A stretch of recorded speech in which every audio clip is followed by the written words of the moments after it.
தமிழ் நண்பர்கள் அனைவருக்கும் வணக்கம். இந்த வீடியோவில் நீங்கள் ஸ்டாக் மார்க்கெட்டில் பெரிய அளவில் பை இல்லைனா செல் ஆர்டர் பிளேஸ் பண்ணும்போது ஒரே நேரத்தில் பெரிய குவான்டிட்டி மார்க்கெட்டுக்கு வந்தால் என்ன ஆகும், உங்களுடைய ஆர்டர் சைஸ் மார்க்கெட்டில் உள்ள எல்லாருக்குமே தெரியும். ஏன்னா மார்க்கெட் டெப்த்தில் அவங்க பார்ப்பாங்க. அதனால மற்ற ட்ரேடர்ஸ் பார்த்தீங்க அப்படின்னா உங்களோட ஆர்டரை பார்த்து அவங்க ரியாக்ட் பண்ண வாய்ப்பு இருக்கு. அதே நேரத்தில் லார்ஜ் ஆர்டர்னால பிரைஸ் இம்பாக்ட் ஏற்படும். அதனால நம்ம எதிர்பார்த்த பிரைஸுக்கு ஆர்டர் எக்ஸிகியூஷன் கிடைக்காம போகும். இந்த மாதிரி பெரிய ஆர்டர்ஸை ஸ்மார்ட்டா ஹேண்டில் பண்ண ஜீரோதா கைட்ல பாத்தீங்க அப்படின்னா ஒரு புதிய ஃபியூச்சர் இன்ட்ரோடியூஸ் பண்ணிருக்காங்க. அதுதான் ஐஸ்பெர்க் ஆர்டர். இந்த வீடியோல ஐஸ்பெர்க் ஆர்டர் அப்படின்னா என்ன, இது எப்படி வேலை செய்யுது, இது யாருக்கு ரொம்ப யூஸ்ஃபுல்லா இருக்கும், இந்த ஆர்டரை எப்படி நம்ம யூஸ் பண்றது அப்படிங்கறதெல்லாம் பத்தி டீடைல்டா நம்ம இந்த வீடியோல பார்க்கலாம். அதுக்கு முன்னாடி இதுவரைக்கும் இந்த யூடியூப் சேனலை சப்ஸ்கிரைப் பண்ணாம பாத்துக்கிட்டு இருக்கீங்க அப்படின்னா சப்ஸ்கிரைப் பண்ணிக்கங்க. வீடியோ பிடிச்சிருந்ததுன்னா லைக் பண்ணிட்டு உங்க நண்பர்களுக்கும் ஷேர் பண்ணிருங்க. உங்களுக்கும் ஜீரோதால அக்கௌண்ட் ஓபன் பண்ணணும் அப்படின்னா ஜீரோதால அக்கௌண்ட் ஓபன் பண்றதுக்கான அபிஷியல் லிங்க் நான் இந்த வீடியோ கீழே நான் டிஸ்கிரிப்ஷன்ல கொடுத்திருக்கேன். அந்த லிங்கை கிளிக் பண்ணி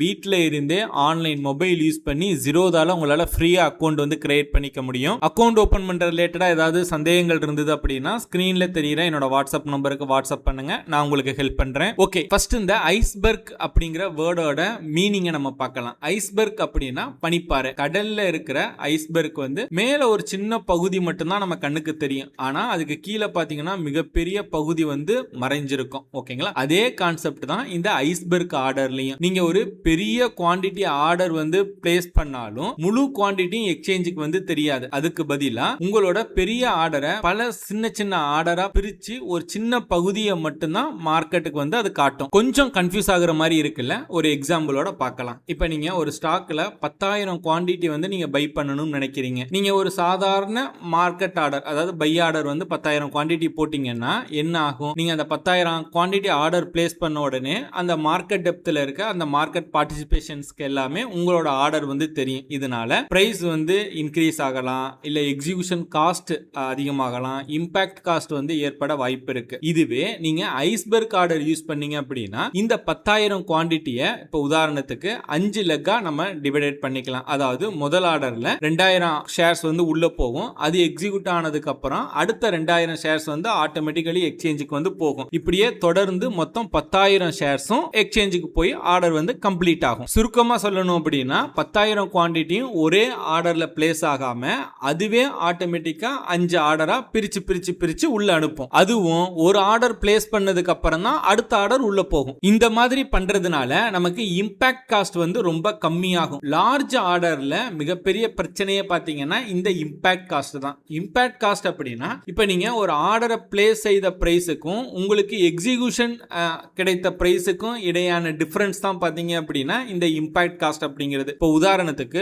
ஒரு ஸ்டாக் பிரைஸ் 100 ரூபாய் அப்படின்னு வச்சுப்போம். நீங்க அதுல 1000 ஷேர்ஸ் வாங்குறதுக்கு மார்க்கெட் ஆர்டர்ல ஆர்டர் போடுறீங்க. ஆனா பெரிய குவாண்டிட்டி, ஏன்னா 1000 ஷேர்ஸ் அப்படிங்கிற பெரிய குவாண்டிட்டி தானே. இந்த பெரிய குவாண்டிட்டி காரணமா ஆவரேஜ் எக்ஸிகியூஷன் பிரைஸ் பாத்தீங்க அப்படின்னா 100 ரூபாய் 50 பைசாவா இருக்கும். அப்படின்னா எக்ஸ்ட்ரா காஸ்ட், அதாவது நீங்க 100 ரூபாய்க்கு வாங்க நினைக்கிறீங்க, ஆனா அது டோட்டலா பை பண்ண பிரைஸ் அந்த ஆவரேஜ் எக்ஸிகியூஷன் பிரைஸ் பாத்தீங்கன்னா 100 ரூபாய் 50 பைசா. அப்ப அந்த 50 பைசா இன்டு 1000 ஷேர்ஸ் போட்டோம் அப்படின்னா 500 ரூபாய் வரும் இல்லையா? இதுதான் அந்த கூடுதல் செலவு. இதை தான் இம்பாக்ட் காஸ்ட் அப்படின்னு சொல்றாங்க. ஆர்டரோட சைஸ் அதிகமாக அதிகமாக இம்பாக்ட் காஸ்டும் அதிகமாயிட்டே இருக்கும். அதை ரெடியூஸ் பண்றதுக்கு தான் இந்த ஐஸ்பெர்க் ஆர்டரை ஜீரோதா கொண்டு வந்திருக்காங்க. இந்த ஐஸ்பெர்க் ஆர்டர் எப்படி வேலை செய்யும் பாத்தீங்க அப்படின்னா அந்த ஐஸ்பெர்க் ஆர்டர் விண்டோல ஃபர்ஸ்ட் நம்ம எத்தனை குவாண்டிட்டி நம்ம பை பண்ணணும் அப்படிங்கறத நம்ம என்டர் பண்ணணும். இப்ப ஈக்விட்டி அப்படின்னா மினிமம் 1 lakh அந்த ரூபீஸ் ஒர்த்தான ஆர்டர் தான் நீங்க ஐஸ்பெர்க் ஆர்டரா நீங்க உங்களால போட முடியும். ஓகேங்களா? குவாண்டிட்டியை நம்ம என்டர் பண்ணிரணும். அதை எத்தனை லெக்கா, எத்தனை பகுதிகளா நம்ம எக்ஸ்சேஞ்சுக்கு அனுப்பணும் அப்படிங்கறத நம்ம டிசைட் பண்ணிக்கணும். ஓகேங்களா? உதாரணத்துக்கு 5, 10 அதை நம்ம அடுத்து நம்ம லைவா பார்க்கலாம் எப்படி என்டர் பண்றதுன்னு. இந்த மாதிரி நம்ம என்டர் பண்ணிட்டோம் அப்படின்னா ஃபர்ஸ்ட் லெக் எக்ஸ்சேஞ்சுக்கு போகும். அந்த லெக் கம்ப்ளீட் ஆனதுக்கு அப்புறம் அடுத்த லெக் ஆட்டோமேட்டிக்கலா ஆர்டர் பிளேஸ் ஆகும். அது எக்ஸ்சேஞ்சுக்கு போகும். அது கம்ப்ளீட் ஆனதுக்கு அப்புறம் அதுக்கு அடுத்து லெக் பாத்தீங்கன்னா எக்ஸ்சேஞ்சுக்கு போய் ஆர்டர் கம்ப்ளீட் ஆகும். இந்த மாதிரி ஒரு ஆர்டர் கம்ப்ளீட் ஆனது, ஒரு லெக் கம்ப்ளீட் ஆனதுக்கு அப்புறம் இன்னொரு லெக் உள்ள போகும். இன்னொரு அந்த லெக் கம்ப்ளீட் ஆனதுக்கு அப்புறம் அடுத்த லெக் உள்ள போகும். இந்த மாதிரி 1 by 1 உள்ள போகும். ஓகே, இப்போ நம்ம ஜீரோதா கைட் ஆப்ல இந்த ஐஸ்பெர்க் ஆர்டரை நம்ம எப்படி யூஸ் பண்றது அப்படிங்கறத நம்ம பார்க்கலாம். இப்போ நான் என்னோட ஜீரோதா கைட் ஆப் நான் ஓபன் பண்ணியிருக்கேன். ஸோ இதுல நம்ம ஏதாவது ஒரு ஸ்டாக் நம்ம செலக்ட் பண்ணிக்கலாம். உதாரணத்துக்கு நான் இந்த கோல்டு கேஸ் அப்படின்னு இருக்கு இல்லையா, இந்த ETF நான் செலக்ட் பண்ணிக்கிறேன். ஜஸ்ட் அதை நீங்க கிளிக் பண்ணீங்க அப்படின்னா பை செல் அப்படிங்கிற 2 ஆப்ஷன் வரும். பை அப்படிங்கறத நம்ம பண்ணிக்கலாம். சோ பையை கிளிக் பண்ணீங்க அப்படின்னா ரெகுலர், எம்டிஎஃப், மூணாவதா பாத்தீங்க அப்படின்னா ஐஸ்பெர்க் அப்படின்னு சொல்லிட்டு ஒரு ஆப்ஷன் இருக்கும். ஓகேங்களா? சோ இதுல பாத்தீங்க அப்படின்னா நான் குவாண்டிட்டி அப்படிங்கிற இடத்துல நான் என்ன பண்றேன் அப்படின்னா அது அமௌண்டா கன்வெர்ட் பண்ணிக்கிறேன். அந்த ஏரோ இருக்கு இல்லையா, நீங்க அதை கிளிக் பண்ணீங்க அப்படின்னா நீங்க வந்து குவாண்டிட்டில இருந்து அமௌண்டா ஸ்விட்ச் ஆகிக்கும். திரும்ப அகைன் நீங்க கிளிக் பண்ணீங்க அப்படின்னா குவாண்டிட்டிக்கு வந்து ஸ்விட்ச் ஆகும். ஓகேங்களா? அது நம்மளோட விருப்பம் தான். சோ நான் இதை என்ன பண்றேன் அப்படின்னா ஒரு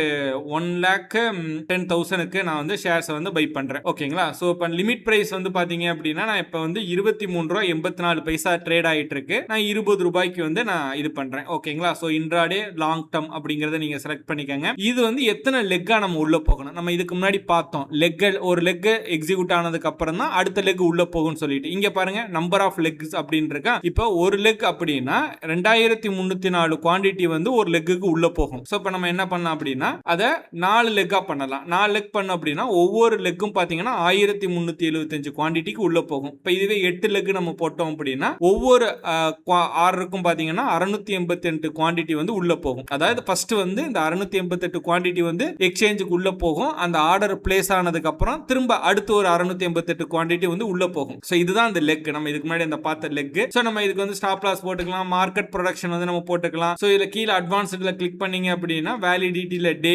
டிஸ்க்ளோஸ்டு குவாண்டிட்டி இத கொடுத்துட்டு ஸ்வைப் டு பை அப்படிங்கறத கிளிக் பண்ணீங்க அப்படின்னா ஆர்டர் வந்து பிளேஸ் ஆயிடும். ஓகேங்களா? ஒன்ஸ் அந்த ₹20 ரீச் ஆனதுக்கு அப்புறம் ஃபர்ஸ்ட் ஒரு 688 குவாண்டிட்டி போகும். அது பிளேஸ் ஆனதுக்கு அப்புறம் அடுத்து ஒரு 688 குவாண்டிட்டி. இந்த மாதிரி பாத்தீங்க அப்படின்னா 8 தடவை வந்து அது உள்ள போகும். அப்ப 8 ஆர்டரா வந்து உங்களுக்கு அது கன்வெர்ட் ஆகும். இந்த ஐஸ்பெர்க் ஆர்டர்ல இருக்கிற முக்கியமான விஷயம் பாத்தீங்க அப்படின்னா ஐஸ்பெர்க் ஆர்டர்ல மார்க்கெட் ஆர்டர் யூஸ் பண்ண முடியாது. அதே போல ஸ்டாப் லாஸ் மார்க்கெட் ஆர்டரும் நம்மளால யூஸ் பண்ண முடியாது. நீங்க லிமிட் ஆர்டர் இல்ல அப்படின்னா ஸ்டாப் லாஸ் லிமிட் ஆர்டர் மட்டும் தான் நம்ம வந்து யூஸ் பண்ண முடியும். இப்ப லிமிட் ஆர்டரை நம்ம மார்க்கெட் ஆர்டர் போல நம்ம யூஸ் பண்ணலாம். அது வந்து ஒரு ட்ரிக். அது எப்படி நான் சொல்றேன் உங்களுக்கு. இப்போ கரண்ட் மார்க்கெட் பிரைஸை விட அதிகமான லிமிட் வச்சீங்க அப்படின்னா அது வந்து மார்க்கெட் ஆர்டர் போல எக்ஸிக்யூட் ஆகும். இப்போ உதாரணத்துக்கு இப்ப ஸ்டாக் பிரைஸ் வந்து ₹100 இருக்குன்னு வச்சுக்கோங்க. நீங்க வந்து பை லிமிட் ஆர்டர் வந்து 101 வச்சீங்க அப்படின்னா 101 வர வந்து அவைலபிள் குவாண்டிட்டி வந்து எக்ஸிக்யூட் ஆகும். அதே போல செல் பண்ணும்போது கரண்ட் மார்க்கெட் பிரைஸை விட குறைவா லிமிட் பிரைஸ் நீங்க வச்சீங்க அப்படின்னா அதுவும் மார்க்கெட் ஆர்டர் போல வந்து செயல்படும். இது வந்து ஒரு யூஸ்ஃபுல்லான ட்ரிக்.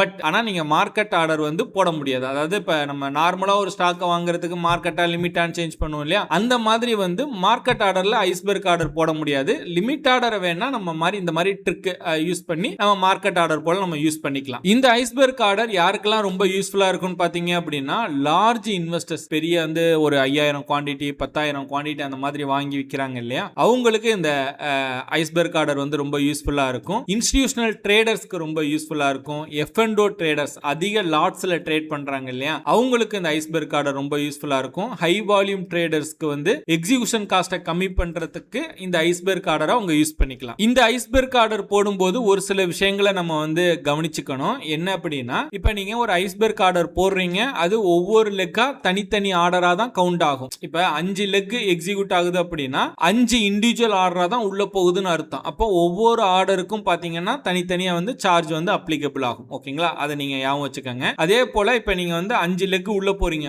ஒரு லெக் கேன்சல் பண்ணிட்டீங்க அப்படின்னா மீதம் உள்ள பெண்டிங் லெக் எல்லாமே வந்து கேன்சல் ஆயிரும். அதே போல ஒரு லெக்ல பிரைஸை நீங்க மாடிஃபை பண்றீங்க அப்படின்னா பெண்டிங்ல இருக்க எல்லா லெக்ஸுக்குமே அந்த பிரைஸ் வந்து அப்ளிகபிள் ஆகும். சுருக்கமா சொல்லணும் அப்படின்னா இந்த ஐஸ்பெர்க் ஆர்டர் வந்து பெரிய ட்ரேடர்ஸ்க்காக உள்ளது. ஏன்னா இப்ப நம்ம எல்லாம் வந்து 1000 குவாண்டிட்டி 1 லட்சம் ரூபாய்க்குலாம் எடுத்தோடனே நம்ம ஷேர்ஸை வந்து பை பண்ண போறது இல்ல. எப்பயாவது ஒரு தடவை 2 தடவை நம்ம அந்த மாதிரி பை பண்ணுமே தவிர எப்பயுமே அதை நம்ம ரெகுலரா பண்ண போறது இல்ல. பட் ஜீரோதால இந்த மாதிரி ஒரு ஃபீச்சர் இருக்கு அப்படிங்கறத நீங்க தெரிஞ்சு வச்சுக்கோங்க. எப்பயாவது உங்களுக்கு யூஸ் ஆகும். இந்த வீடியோ உங்களுக்கு பிடிச்சிருந்ததுன்னா லைக் பண்ணுங்க. வீடியோ பற்றின உங்களோட கருத்துக்கள், சந்தேகங்கள் எதுவா இருந்தாலும் கீழே கமெண்ட் பண்ணுங்க. இந்த மாதிரி ஸ்டாக் மார்க்கெட் ரிலேட்டடா, ஜீரோதா ரிலேட்டடா நிறைய இன்ஃபர்மேஷன்ஸ் எல்லாம் தெரிஞ்சுக்கணும் அப்படின்னா இந்த யூடியூப் சேனலை சப்ஸ்கிரைப் பண்ணி வச்சுக்கோங்க.